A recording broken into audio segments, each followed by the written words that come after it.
Welcome to our Savvy series. I'm Catherine Magaña here with Rachel Ivanovich.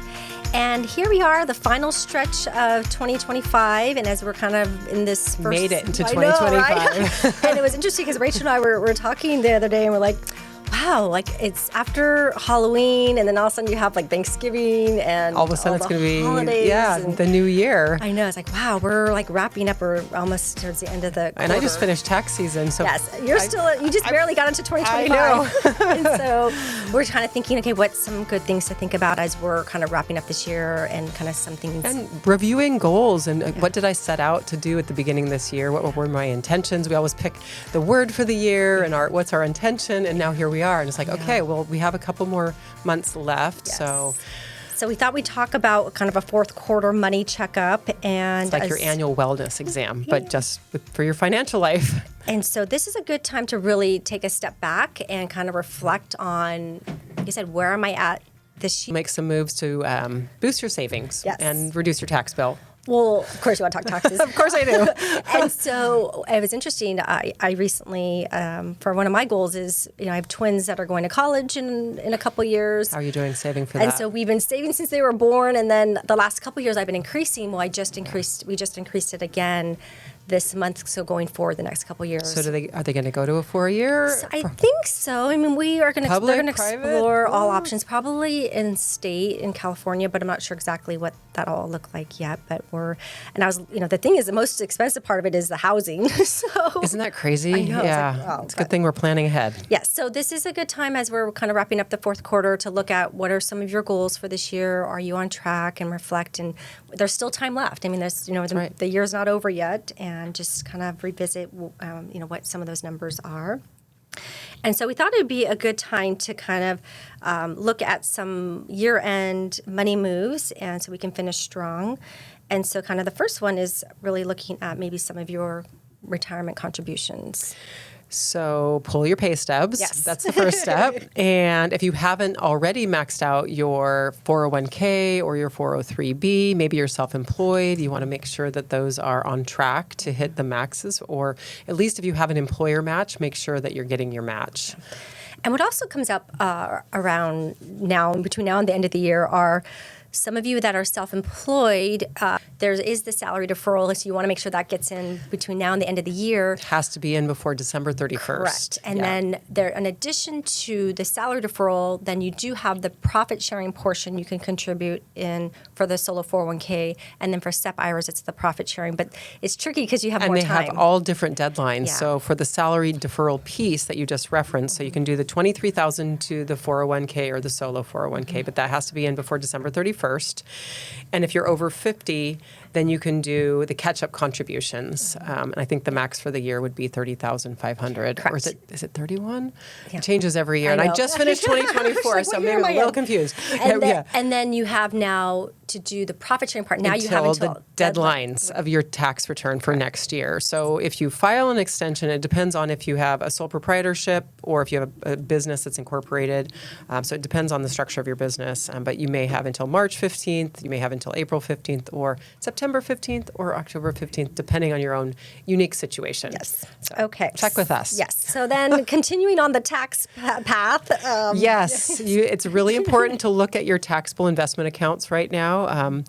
Because did you sell anything during the year at a gain? Because if you did, you can do something called tax loss harvesting. And I'm going to let you talk about that a little bit more. But it's basically offsetting the gains by realizing some losses throughout the year. And so if you sold some stock this year and you realize some gains, you potentially can sell off some additional positions that maybe have some losses to net up that. And then once again, it's important, which we come across occasionally, which you look at is, are there any carry forward losses? And that's something you have to factor in. And wash sale rules. Yes. And that's so wash sale rules, basically, you've got to be careful of that because you can't repurchase the same security within 30 days after you sold it, or you won't be able to take the loss on your taxes for that year. Yeah. So just be mindful. Yeah. Again, call us. Yes. It was interesting. I had a call with a client and their CPA earlier this week, and they had some realized gains for the year and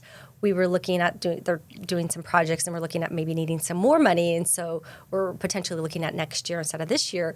But I was looking, I said, we don't have a lot of losses. And it's like, well, that's a good thing to have. But it's hard sometimes when we also have another client we're working with, and she has all gains. She has some stock she's owned for a long time, and it's like it hurts every time you're making money, you're paying taxes, or you're giving money to charity. Yes, which is kind of the next topic. And we talked about that this morning with the client, which was interesting to talk about donor advised funds. Yes. We had a really interesting conversation because she's working 2 jobs right now, so tired. And she was like, I want to do anything that I can just so that I'm not giving the money to the government. And so with the donor advised fund, it basically, you put the money into the fund and it allows you to take the tax deduction this year, but you can distribute the money to charities later based on your own timeline. But there are a lot of rules around this, so definitely make sure you contact us. And it's definitely something that if you don't need the money and you want it to go to charity, and that's part of this too. Absolutely. Once it's gone. Once it's gone. It's gone. Yeah, it's no longer under your control. And then another item that kind of comes up, which we've talked about in the past, are if you're 70 and a half or older, you can take a qualified charitable distribution. However, most often we see it at the age 73 now, which is the required minimum distribution age. And so do you want to talk a little bit about that? So qualified charitable distributions are basically a way to give money to charity, satisfy your required minimum distribution, and also lower your taxable income. Okay. So every year, if you're over 71 and a half, you can do this. But if you are required to take money out of your IRAs or 401ks, you can take that money instead and send it directly to the charity. They get the money and they can use it however they want. You get the tax write-off, and you don't have to include whatever you gave in your taxable income. Yeah. And so right now, as we're in the fourth quarter, what we're seeing is making sure all of our clients have taken the required minimum distributions or done the charitable distributions. So between now and the end of the year, that's something that for those clients that are working with us, we make sure that gets taken care of. But there are instances where clients that we came to us later and they hadn't taken some of the required minimum distributions, and so there's some workarounds there. So, and there's waivers, but you have to make sure that you address them right away before the IRS catches you. Yes, otherwise there's big penalties. Yes. But the other thing that people are doing this time of year that involves charitable giving is donating appreciated stock. Mm-hmm. And a lot of people don't realize that you can donate appreciated stock you don't sell it. You donate the stock directly to the charity, and the charity gets the full value of whatever the stock is. Mm-hmm. You don't pay the capital gains taxes on that appreciation, and you get that nice donation on your tax return. Nice. And then kind of as we're wrapping up the fourth quarter, it's a good time to kind of check your tax withholdings. This is the one that everyone loves. Not so glamorous, but very important. So it's really important, again, pull your pay stubs, look at how much you've made so far this year, make sure that you've satisfied your safe harbors for the IRS in whatever state you live in. And basically there's 2 safe harbors, and what that means is the IRS in most states have a pay-as-you-go system. So that means you need to pay in a certain amount throughout the year to satisfy their requirements, so you don't get hit with what they call underpayment penalties. And there are 2 of them. One of them is you look at last year's taxes, so 2024 taxes, you look at what your tax liability is, and you want to pay in at least 100% of that number. And if your income's over $150,000, you pay in 110% of that number. Mm-hmm.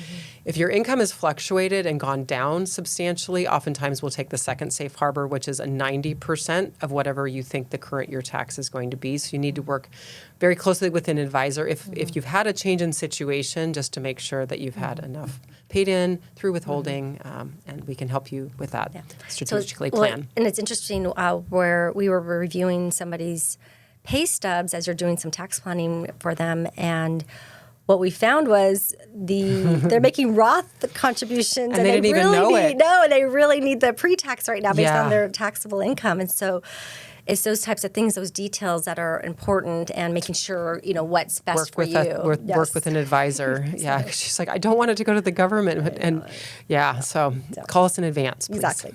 Okay, and then another item is reviewing your beneficiaries and your estate plan. So obviously there's if there's a change in marriage or relationship or grandchildren, or if your kids are, like you said, or if there's different ages or things that you might want to revisit. And so definitely look at your beneficiaries and your estate plan. We did have a client recently that we met with, and they didn't realize in their IRAs they actually had their trust, and it's going to go to 2 of their kids, and they realized, well, potentially I can list my kids. They didn't realize they could do that, and a lot has changed over the years with the Secure Act of 2.0, where you have to spread some of the distributions out over a shorter period of time. And so there is, if you need help reviewing that, we're not estate planning attorneys, but we definitely can help. Didn't you review a document just the other day where the beneficiary had passed away? Yeah. And there was no contingent on it? Yes. It's like, wait a minute. This stuff happens. I know. There was a new prospective client. They asked me to look at it, and I was like, oh, do you know that your husband... You have no beneficiary on this. So those types of things, unfortunately, you don't realize, but they do happen. And so this kind of brings up, we have an event coming up. Yes, we do. Yes. So we're really excited. Health, Wealth, and Legacy. So we're going to be having an event on November 6th at 2 to 6 p.m. Yes, at Harahub. And so we're really... In Carlsbad. Yes. So we're really excited about that. We have Dr. Mana, Rachel, Geeta, and myself. It's a powerhouse of women. Yeah, and there's more. Yes. Charla from Sheer Karma will be our MC for the day. And she'll kind of make sure... Or Master of Ceremonies, or whatever we're calling it. So we're excited to have her as well. So make sure if you have a chance to register, you can join us. And it's at savvyup.com/health, wealth, legacy. So obviously, as we're talking about all these different items, we're really bring a looking friend forward to that. Bring 2 friends. Yes. Please stay tuned for important disclosures. The opinions expressed in this program are for general informational purposes only and are not intended to provide specific advice or recommendations for any individual or any specific security. It is only intended to provide education about the financial industry. To determine which investments may be appropriate for you, consult your financial advisor prior to investing. Any past performance discussed during this program is no guarantee of future results, and the indices referenced for comparison are unmanaged and cannot be invested into directly. As always, please remember investing involves risk and possible loss of principal capital. Please seek advice from a licensed professional. Savvy Woman Wealth Management is a registered investment advisor with the SEC.